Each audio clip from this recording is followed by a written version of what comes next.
Good morning, y'all. I'm sitting on my porch reading my Bible and drinking my coffee, and I'm going to turn y'all around. I'm not dressed, but all the pretty flowers out here are dressed, so y'all can just look at pretty things and y'all can listen and hear all the barn swallows.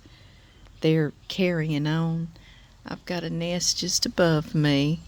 It's got one of them in there. But anyway, y'all, we'll just look at pretty things while I read. I am reading this morning in Micah. I always read something in the Old Testament and I stay in line, actually, and then I read a chapter or so in the New Testament. Oh, do y'all see little Blondie?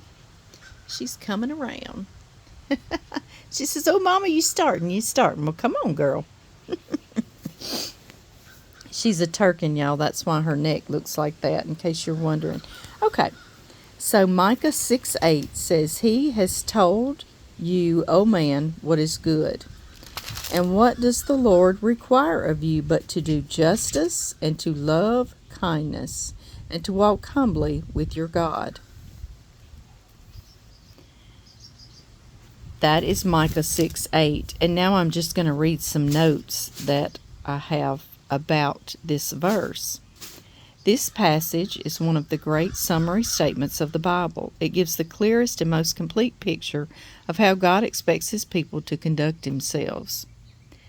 The verse gives a threefold definition of God's standard of goodness and what our commitment to Him involves. We must act justly, which requires being fair and honest in our dealings with others. Notice that it says we must do justice. This is significant because a person can claim to appreciate justice, but they speak falsely unless they are willing to take necessary action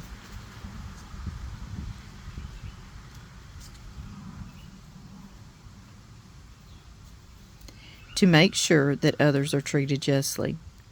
We must love mercy, which requires showing genuine active compassion and kindness to individuals in need.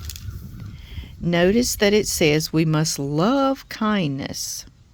This is significant because people can actually appear to do kind or merciful things, but their actions are not true unless they really love people from their hearts. We must walk humbly with our God, which requires constant gratitude toward God, total reliance on Him, and undying respect for His purposes, following them every day. Public worship is only a small part of our total commitment to Christ.